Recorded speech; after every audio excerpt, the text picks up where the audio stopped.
Today is June 9th, 2025, and you're listening to Space News First Up. Discover your next mission in the space industry with the Space News Job Exchange. Visit spacenews.com/jobs to find top aerospace roles and connect with leading employers. And for employers, use discount code JOBEX for 15% off your next purchase. Here are today's top headlines in space.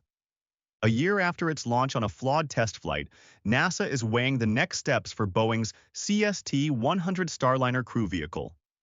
NASA and the Pentagon have asked companies to speed up work on new vehicles after threats regarding SpaceX contracts. A NASA Mars smallsat mission could launch as soon as this summer on the second flight of Blue Origin's New Glenn. A new space agency is intended to provide a united front for Africa in space. And Spanish propulsion startup Arcadia Space says it has successfully tested its first thruster in orbit. First Up is produced by Space News, the industry standard for professional space journalism. Visit spacenews.com for breaking news, policy updates, and original analysis. We begin today with news that a year after its launch on a flawed test flight, NASA is weighing the next steps for Boeing's CST-100 Starliner crew vehicle. In a statement Friday, NASA said it continues to study options for Starliner's next flight, now expected no sooner than early 2026, and had not decided if that flight will be crewed or carry only cargo. Starliner launched last June on the crew flight test mission, but thruster problems led NASA to bring the vehicle back uncrewed, requiring the astronauts who launched to the International Space Station on Starliner to stay on the ISS until they could return on a Crew Dragon in March. NASA said a decision on the next Starliner flight will depend on the outcome of tests of vehicle systems that will continue into the summer. Boeing had remained largely quiet about Starliner and the company's future plans for the vehicle. The Washington Post reports that NASA and the Pentagon have asked companies to speed up work on new vehicles after threats regarding SpaceX contracts. Comments last week by President Trump that appeared to put existing SpaceX contracts at risk, along with a brief threat by Elon Musk to decommission its Dragon spacecraft, led government officials to contact companies working on new launch vehicles and spacecraft to see how quickly they could be ready for government missions. It's unclear, though, if the government could do anything to accelerate work on those alternatives, which in some cases are years behind schedule because of technical problems. A NASA Mars smallsat mission could launch as soon as this summer on the second flight of Blue Origin's New Glenn. Escapade was scheduled to launch last fall on the inaugural New Glenn, but NASA pulled the twin smallsats from that launch because the rocket would not be ready in time to meet the planned launch window.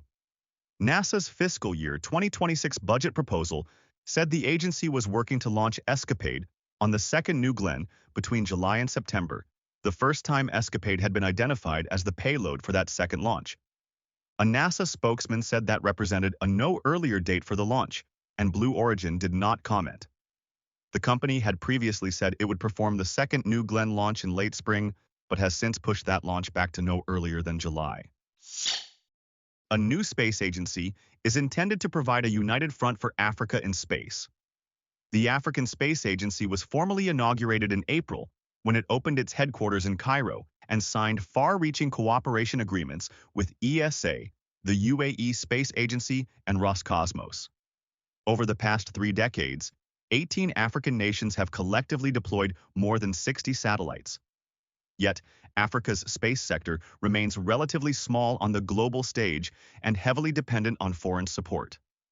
The agency aims to coordinate and empower continental space activities through collaboration and shared resources. Spanish propulsion startup Arcadia Space says it has successfully tested its first thruster in orbit. The company said Monday that it flew its dark propulsion module with a 5-Newton thruster on a D-orbit Ion vehicle launched in March. Arcadia says it has fired the thruster hundreds of times since then, and the thruster's performance matched ground tests. The thruster uses hydrogen peroxide, a green propellant easier and less expensive to handle than hydrazine. Share your company's news with the entire space industry through Stellar Dispatch, the press release service from Space News. Learn more and use discount code SD2106 for 15% off when you submit yours at spacenews.com/stellardispatch. In other news, SpaceX carried out 2 launches over the weekend. Florida Today reports that a Falcon 9 lifted off at 12:54 a.m. Eastern Saturday from Cape Canaveral Space Force Station and put the SXM-10 satellite into a geostationary transfer orbit. It is the latest Maxar-built satellite for Sirius XM satellite radio, launching 6 months after SXM-9 on another Falcon 9. Then Spaceflight Now reports that at Vandenberg Space Force Base in California, a Falcon 9 lifted off at 10:20 a.m. Eastern Sunday. It placed 26 Starlink satellites into orbit. Press Trust of India reports that SpaceX is a step closer to beginning Starlink services in India. The company received a license Friday from the Department of Telecommunications, which will give the company access to trial spectrum for testing its services. SpaceX still needs commercial spectrum allocations from the government, as well as approval from Indian space regulator InSpace before beginning commercial services in India. European spaceflight reports that the first flight of a European reusable launch vehicle technology demonstrator will likely slip. Themis, a project started in 2019 to test reusable boosters, was expected to make a long-awaited first hop flight this year. Delays in development and integration tests, though, are expected to push that test flight into at least early 2026, according to sources close to the program. Original plans for Themis called for that first hop test to occur in 2022. An asteroid that once posed a small risk of hitting the Earth in 2032 still has a chance to hit the Moon instead.